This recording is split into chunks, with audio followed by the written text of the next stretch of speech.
Yeah, that's awesome.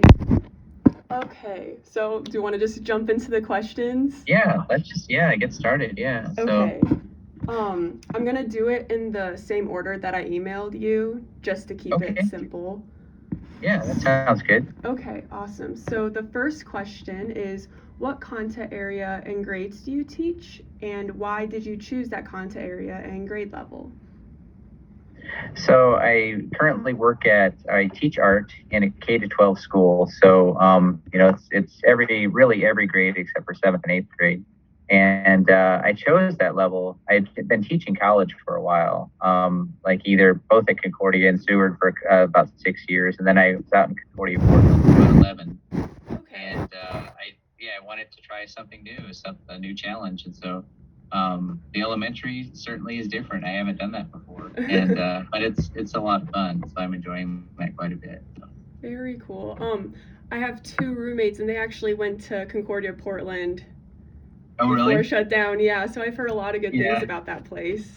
yeah. It was kind of a shock to all of us, you know. So when they finally told us, so Yeah, uh, very cool.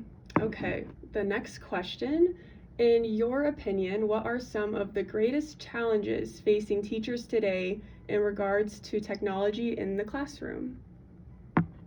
So one of the things I think that's one of the biggest challenges is when technology doesn't like match up with the types of things you're working with. So for instance, there's a program where we're supposed to be putting a lot of our lesson plans and our assessments into this program, but for art it doesn't always match up as well. You know, because in art we do a lot of grading through like some rubrics and things like that, or we have these like scales that we grade through, but a lot of that's really data driven. And so it's great for the math and science people and English people where they're putting constantly things in there and then they can look at it.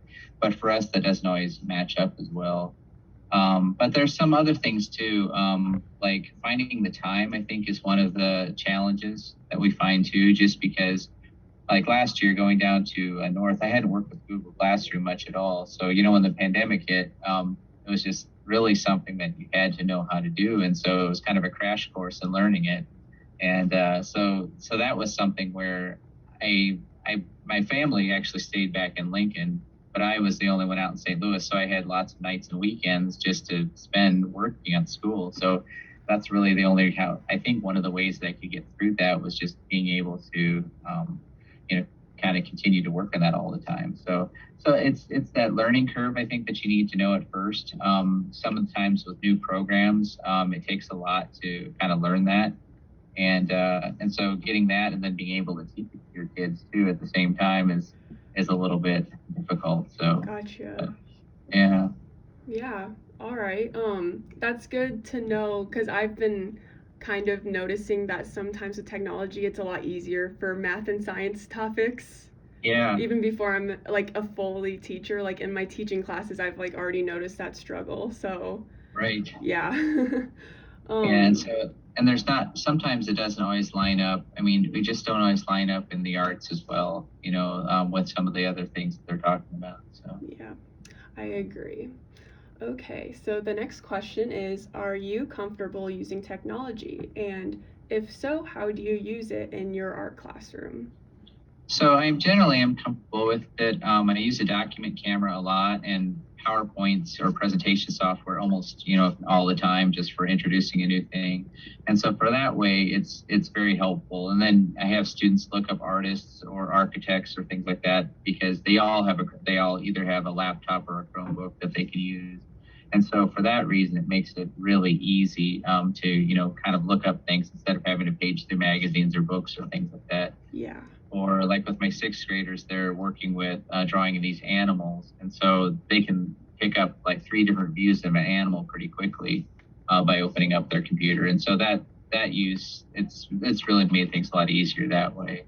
So last year we used WeVideo a little bit and to make some animations and also to make some videos for this multimedia class that I taught. And then we also had a photography class where we used Lightroom a lot, and so we color corrected photographs and worked with that. And that was pretty good because then students are able to access that. And WeVideo the same way. You know, they only had that login that they had to use, and so you didn't have to worry about like making sure that there weren't any glitches on their computer. Although it took a lot of memory, so it was a little bit glitchy at times. So, Gotcha. yeah. Yeah, very cool. I'll go on to the next question. If you were done finishing that one. Yeah. Yes. Yeah. Okay. So do art and technology pair well together in your classroom? So I think there are times when it works well. Okay. So sometimes it's pretty seamless, but what I found, and even one of the tech teachers have found, is that students don't know how to save a lot of files on their computer, or they don't know how to access the hard drive or things like that. So going through some of those basic things that we just would have assumed, but everybody's used to using, the phone or using, Yes. a tablet or something. So, that's different. And so those types of things are things that have to be retaught and stuff. But most students, I think too, in art, when I given them the choice, last year we tried drawing it out of the computer, drawing a perspective drawing out of the computer using an art program. And then I gave them the choice for the next one. Do you want to do this on the computer again? Because you can import all sorts of cool things in there. And half of them said, no, I'd really rather just draw it out with a pencil and a ruler, and you do colored pencils and things like that. So sometimes that conventional media, they still want to do that too. So Yeah. so I thought that's kind of an interesting thing. But I do have one or two students that instead of using their sketchbook this year, they'll use a tablet instead, and I think that's okay with me. So I'm flexible that way. I allow that to happen a little bit. So. Yeah, I like how you give like students the option to either use technology or not to. Yeah. Yeah. And for some of them, they're kind of scared of it too. They're used to their own apps, but they're not used to this new one. It's like, well, how do I make this happen? And then you have that level of frustration where sometimes just by getting the paint out, you can show different layers, or I can show depth or distance a little bit easier than I can thinking about which layer is in front of which. Yeah. Although I think once they get that, I think it would be fine, because to me it's so much easier. You just take this picture, then put this behind it, put it behind it. Yeah. But that's but it's different if you experience it that too. So Yeah, for sure. Okay. The next question is, what are your preferred technological methods or applications or programs in the classroom environment? So like what kind of what's the word? Like what would you go to, like what app would you go to first? if I had my choice, and I know that's like our school doesn't have a budget for this right now either, but if I had a choice, I would use the Adobe software, just because I think it's like an industry standard, and I think it would be important to kind of start learning on that. But then there are other ones too. I know Canva, I haven't used that a lot, but I know that's a very popular one because it's free, and then you could do a lot with that. And so that might be one that I would go to. Okay. But then anything in the mic, like the Google Suite, most kids have to use that. They'll turn in papers on Google Docs, but I really prefer the Office Suite too. I'd rather use PowerPoint than use like slides or anything like that. It just seems like it's easier for me to do that. So. Gotcha. And you can choose in your classroom between like the Word things and the Google things? Yeah, generally, and they flow pretty easily between them. Most students will go to Google first. They'll use they'll use the one rather than the other, because Word seems like it's unfamiliar to them too. So like, what do I do with this? But Word's a lot easier for when you're trying to like move pictures around too yet and wrap the text and stuff like that. So I find that sometimes it's better to be able to have that other option for them too. So. Gotcha. Oh, Yeah. all right. I'll go to the next question. Mm-hmm. How did you and your students handle remote learning when COVID-19 happened? That was something. That was really a big thing. And the funny thing was when I was at Concordia Portland and we heard things were just shutting down, I basically put things on. We're using Blackboard at the time. And so I just put my Blackboard lessons on there, and students said, "Are you going to have a Zoom call?" And I was embarrassed to say anything. I said, "No, we're just going to do it on Blackboard," because I didn't know how to run a Zoom meeting at all. I didn't know how to set it up. And so all of that, like last year in August, that all started up, and it's like, okay, this is what I do. And the first times, it was terrible. I was really nervous about it, but then you just got so practiced at it. And there were times when, like if we had these small group chapels that we would have on Zoom, and I could get a Zoom thing set up in like 5 minutes because, oh, I forgot about that. So you quick email everybody and get it going. But that was really a big change. And so students, though, I found when we're using some sort of interface like this, and especially if they don't have their camera on and they're not interacting, it's so easy for them to just kind of tune out. And I could have sixth graders who are playing video games in the background, and I can see their screen, and they're paying no attention to what I'm saying. But it's like, what can you do except just go on and teach and try to engage them? Like, okay, there's this assignment, and show me a screenshot of what you're working on. And some of them would, but there's a lot of them who just like tuned you out completely. So. Yeah, it was tricky, and I was a freshman in college, so I went home and I was doing the Zoom meetings at well, but I also had professors that didn't do them at all because they couldn't figure it out either. Yeah. So it's a challenge because they're expected to learn like this whole new system and program and try to get an entire class to do it as well. Right. Yeah, and I remember being in, like when we were back in Portland, my daughter was it was her senior year, and her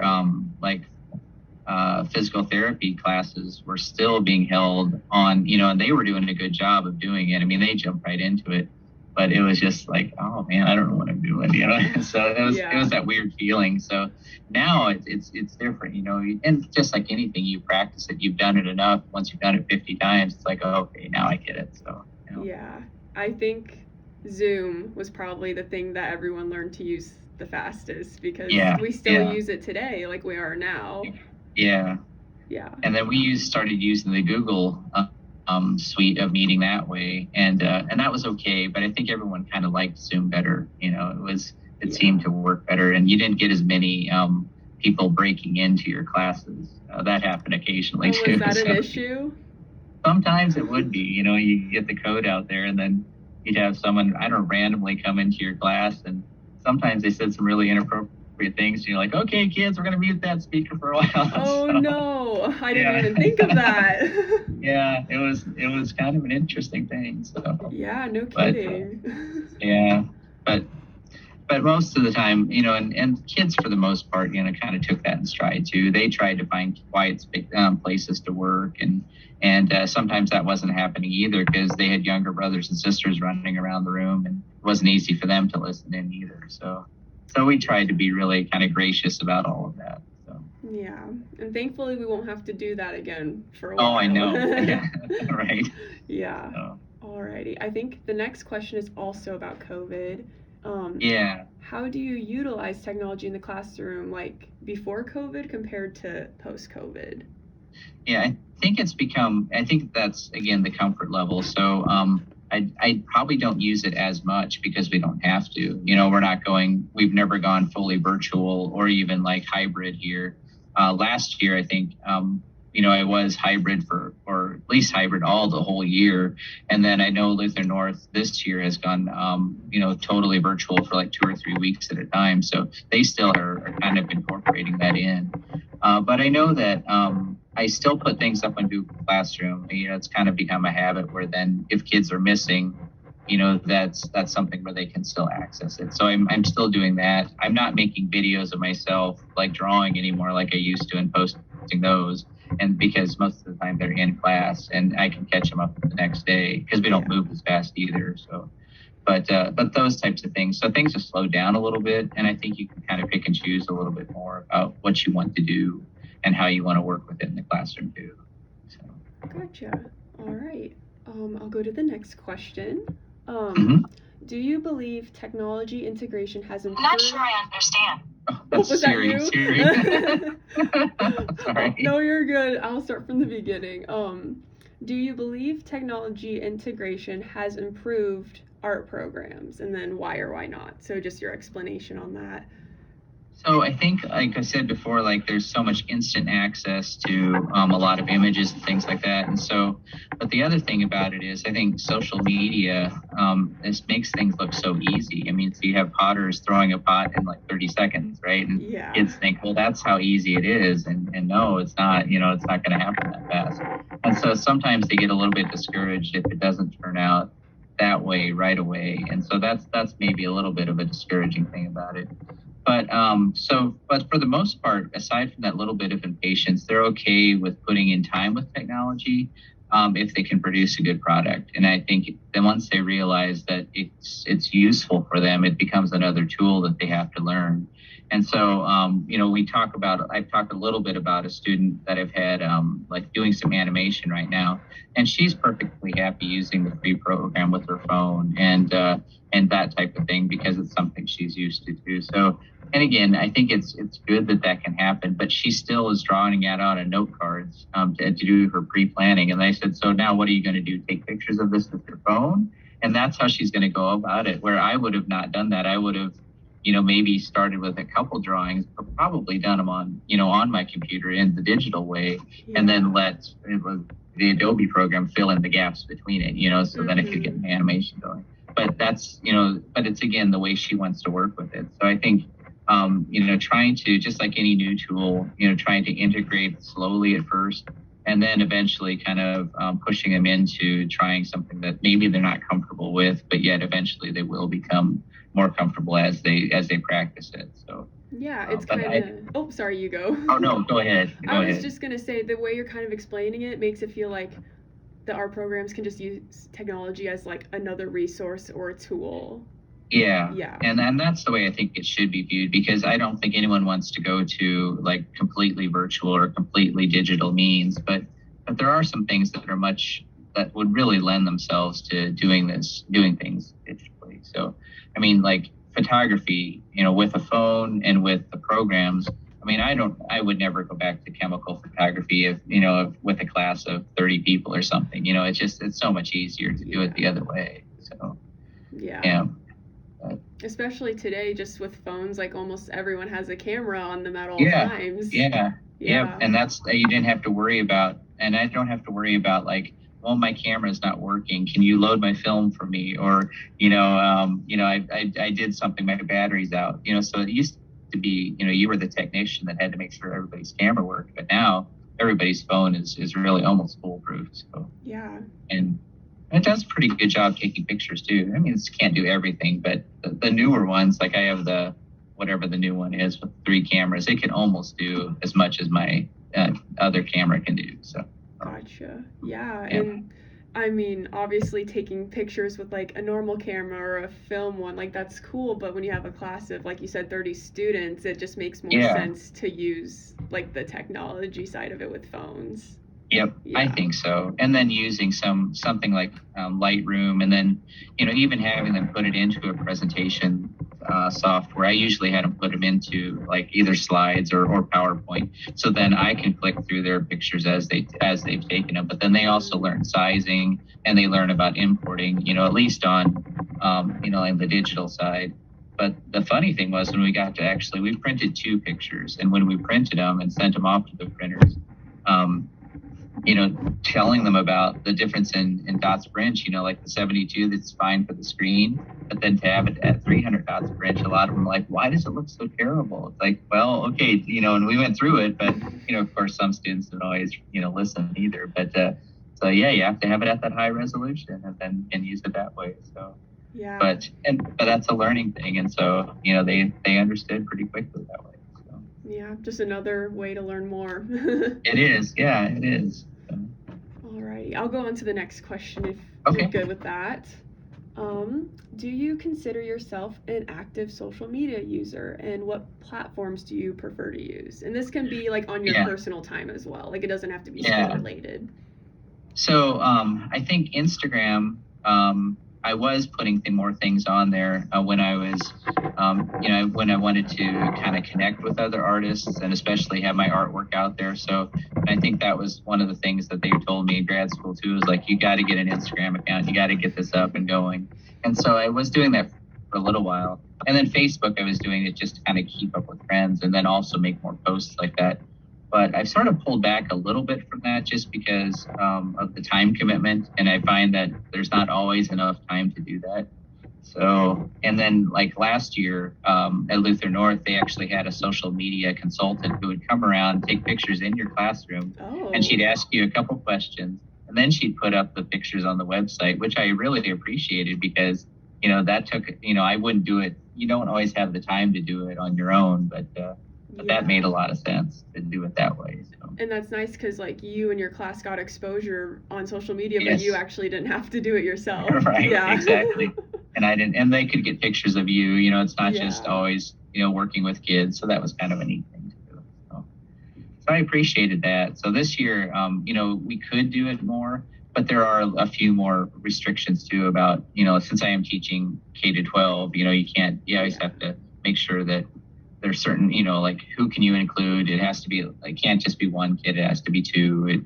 And then you have to make sure that I think like first names only or something like that. So they can't be too identifying on there. So there's some of those things that I don't really want to, worry about messing up either. So because you could think you're just posting it to like show what your students are doing, but you could be overstepping a boundary you're unaware of.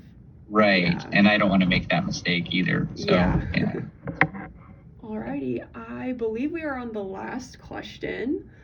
Okay. And that is, what do you personally hope to see in the future moving forward with technology integration?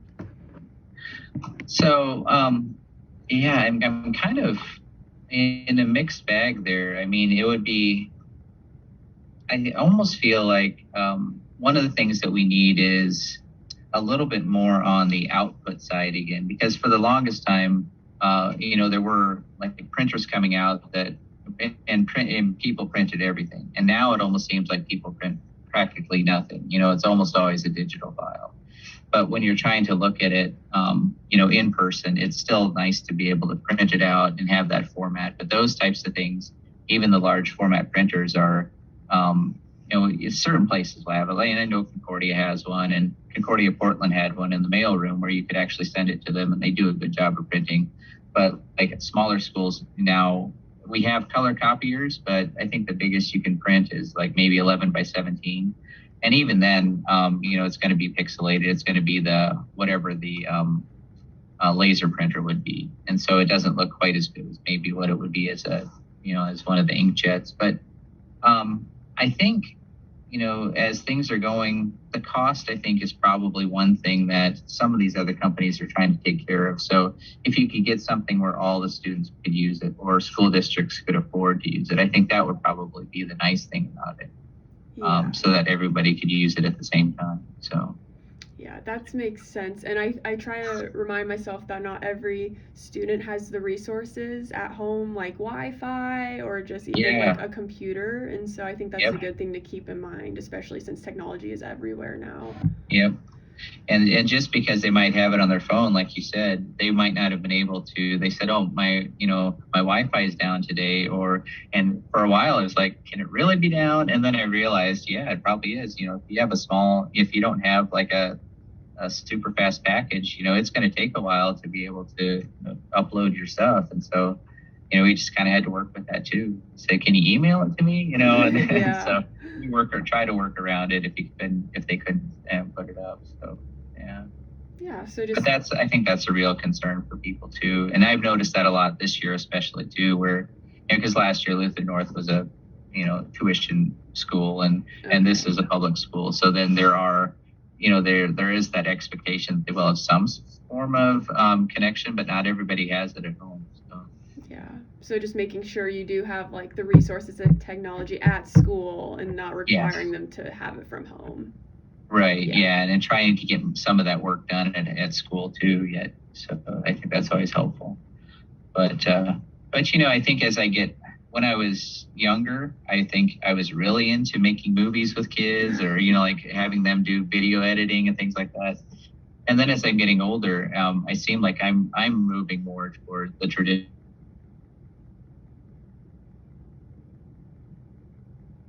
anymore. So like even kids using a ruler, like, how do I make this line go straight, and it's like, well, this is how you do it, or how do I cut with this knife, and just the excitement of using just regular tools is kind of interesting. So I don't know. I think I'm sort of I used to be kind of like the early adopter type, and now I'm kind of pulling back a little bit and thinking, I don't know, I'll use it when it's necessary, but I want to be kind of judicious about how much I use it. So Yeah, no, that makes sense. yeah. Alrighty. So I did see one thing, I guess, that was pretty cool. The virtual reality thing at Portland, we had this one thing that, you put the headset on and you could go and visit actual places that we would be talking about in art history. So I could climb up on top of the Duomo in Florence, and see that up close. That was kind of neat, but it was only for one student at a time. So again, if those things could come down in price, it might be kind of fun to be able to bring in, like have 20 students with these VR headsets on. But, again, and if that happens, that's kind of a dream down the future. Maybe our phones will start doing some more of that stuff as we go along. So Yeah. Yeah, I feel like technology is just going to keep evolving faster than we expect. So that could be possible anytime soon. Yep. And you'll probably be on the cutting edge of that too, deciding what you're going to use and what you want to use. And sometimes it's overwhelming. It's like, I have so many things to talk about. How do I narrow it down? And that might be the thing that you have to struggle with. So. Yeah, I'd rather struggle with having too much resources than too little, though. Yeah, 'cause you're stuck with a pencil and paper, and I mean, there's just only so much you can do. But if you got choices, that's always good. So yeah. Well, those are all of our questions. Okay. Good. So, is there anything else you wanted to ask me, or?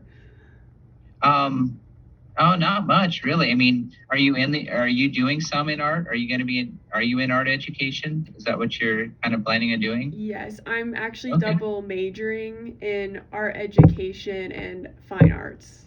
Okay, all right. So you get both of them. So you're on the 5-year plan then, right? Is that correct? Or are you going to make it in 4? It's kind of a whole mess because I'm actually transferring to UNL in the fall.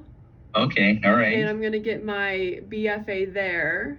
Okay. And then I only have 1 semester left here, and I'll get art education here. I see. Yeah, so it's kind of a whole scheduling mess, but I think me and my advisor have worked it out pretty well so far. Okay. Well, I really I took classes at UNL in ceramics for about a year and a half there. I really enjoyed working with the professors and the facilities there too. So it was a really good experience. So. Yeah, my fiance actually goes there at the moment, and he's a ceramics major. So. Oh, is he? Yeah, so that's cool to hear that you enjoyed it as well. Yeah, I thought I learned a lot there. I mean, probably more than I've ever learned any other place. So. Really? Okay, that's great for me to hear because I'm going there for art. Yeah, that's good. Yeah. Well, and you talk about facilities too. I mean, Concordia has pretty good facilities for a small university, much more than Portland ever did. But UNL just has, it's just that much more. So, yeah, and just a lot more exposure to other artists and just, yeah. That's right. So, well, good. Yeah. Well, I hope that works out really well for you. I think it's going to be a great opportunity. Yeah, thank you. And thank you for agreeing to be interviewed. Oh, sure. Yeah, no problem. Yeah, anytime. So. Well, it was nice meeting you and getting to know you a little bit. Yeah, you too. So yeah. Good luck in the rest of your year. Thank you, you as well. Okay. Alrighty. Bye. Bye.